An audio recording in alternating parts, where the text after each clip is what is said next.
मित्रों, बहुत ही ये दुख, असहनीय दुख की बात है कि हमारा एक बहुत नौजवान होनहार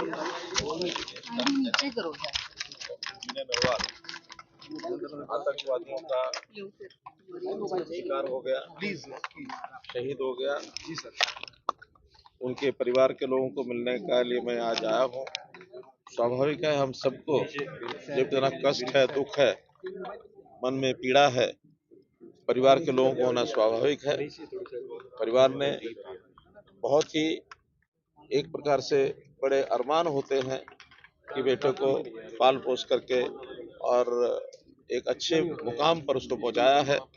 देश की सेवा के लिए लंबे समय तक उसने सेवा करनी थी, लेकिन जिस प्रकार की घिनौनी हरकत हुई है, आतंकवादियों ने की है, इसकी मैं निंदा करता हूं, घोर निंदा करता हूं। और साथ ही और जो 25 लोग उनके साथ मारे गए हैं, एक नागरिक नेपाल के भी हैं। मैं कल नेपाल में था, तो नेपाल के प्राइम मिनिस्टर को मिलकर के भी मैंने सांत्वना व्यक्त की। नेपाल के प्राइम मिनिस्टर और भारत के प्रधानमंत्री मोदी जी की बातचीत भी हुई है, और वो भी चिंता में थे कि इस प्रकार के जो टूरिस्ट हैं उनको सुरक्षित अगर नहीं कर पाएंगे तो काफी कठिनाई आएगी, क्योंकि टूरिज्म चाहे भारत हो, नेपाल हो, भारत का हिस्सा कश्मीर हो अथवा अन्य प्रदेशों में टूरिस्टों का आना जाना लगातार रहता है। कल मैं नेपाल में था तो वहां भी बड़ी संख्या में जो इधर से धार्मिक यात्रा पर और टूरिज्म पर भारत के लोग जाते हैं, उनसे मिलना हुआ था। ये घटना हम सबके लिए चिंता की बात है। प्रधानमंत्री जी विदेश गए हुए थे, उन्होंने तुरंत अपना दौरा रद्द करके और वापस आए। कल दिन भर बैठकें चली, आपसी बातचीत हुई, और कल कैबिनेट की जो सिक्योरिटी कमेटी है, कैबिनेट कमेटी ऑन सिक्योरिटी, उनकी मीटिंग हुई है। और जो पाकिस्तान के खिलाफ जिस प्रकार के वहाँ कदम उठाए गए हैं हमारे एक्सटर्नल अफेयर मिनिस्ट्री ने, बहुत सख्त कदम है, इनको कोई बहुत हल्के से न ले। पाकिस्तान के हाई कमीशन को यहाँ से खाली करने के लिए कह दिया गया है। हमारे जो उच्चायोग पाकिस्तान में था उनको वापस बुला लिया गया है। अटारी बॉर्डर उसको बंद कर दिया गया है। किसी भी पाकिस्तानी नागरिक को कोई वीज़ा नहीं दिया जाएगा। जो पहले से वीज़ा पर यहाँ आए हुए हैं उनको भी 1 मई से पहले पहले यहाँ से जाने के लिए कह दिया गया है। और सबसे बड़ा जो एक विषय है, जो वर्षों से जिसका लाभ पाकिस्तान उठाता था, वो सिंधु जल समझौता, उसको अब एबियंस में रख दिया गया है। और अब कम से कम पाकिस्तान इसको हल्के में न ले, और अगर पाकिस्तान ने अभी भी इस प्रकार की कोई गतिविधि का कोई संकेत दिया तो फिर पाकिस्तान का मैं समझता हूँ उसको भारी एक नुकसान, ऐसा भारी खामियाजा भुगतना पड़ेगा। आज दुनिया के देश इस मामले में आतंकवाद के खिलाफ हमारे साथ खड़े हैं, और किसी भी प्रकार की कार्रवाई आतंकवाद को दबाने के लिए, इन घटनाओं का बदला लेने के लिए भारतवर्ष को जो करना होगा जरूर करेंगे।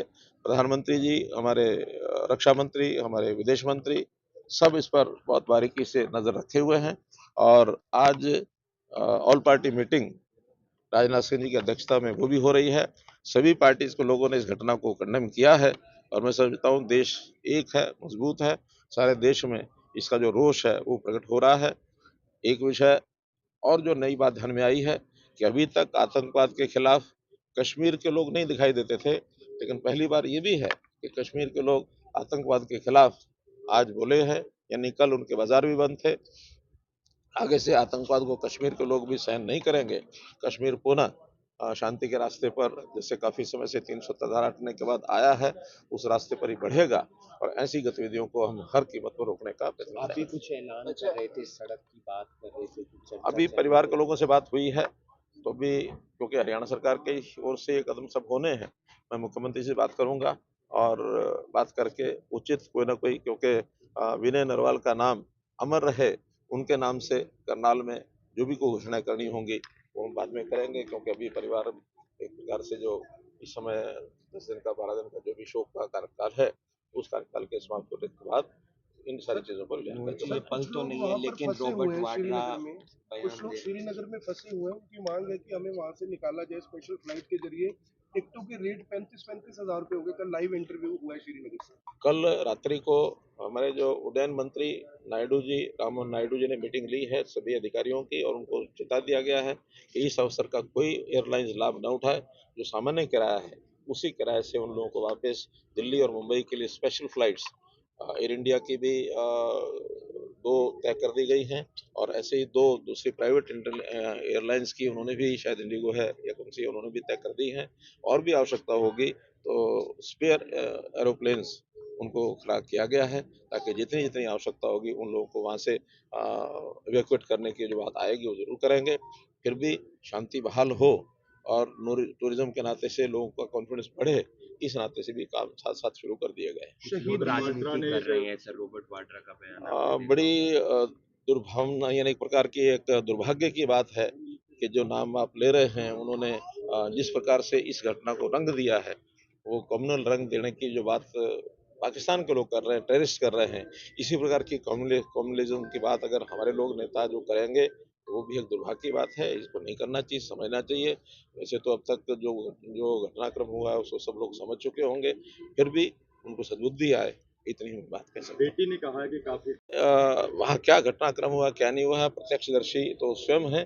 फिर भी उन्होंने जो बात कही है इसका नोटिस सरकार भी लेगी, आर्मी के लोग भी लेंगे, बाकी भी लेंगे, और कोई सावधानी कोई ज्यादा बरतने की आवश्यकता होगी जरूर बरती सर, जाएगी। शहीदी का दर्जा मिल सकता है विनय नरवाल को, कुछ ऐसा कोशिश करेंगे? कुछ केंद्र सरकार की पॉलिसी नीति होती है, क्योंकि प्रत्यक्ष जब युद्ध होता है तब तो मिलता ही है, लेकिन ये चूंकि प्रत्यक्ष युद्ध नहीं है, आतंकवादियों का एक बर्बरतापूर्ण एक अटैक है, इसमें जो भी कोई भारत सरकार की नीति होगी उसके हिसाब से काम किया आपको जाएगा। नहीं लगता सर इस वक्त कुछ बड़ा करने की जरूरत है? ये भावना आम पब्लिक की है, शायद आपके मन में भी ऐसे विचार आते हो। देखिए, चूंकि ये बहुत एक डिप्लोमेटिक बातें होती हैं, केंद्र सरकार की ओर से बड़ा ध्यान रखा हुआ है। प्रधानमंत्री जी ने अपने 2 दिन के सारे कार्यक्रम देश भर के जहाँ थे सब रद्द कर दिए हैं, और आज अभी ऑल पार्टी मीट भी हो रही है।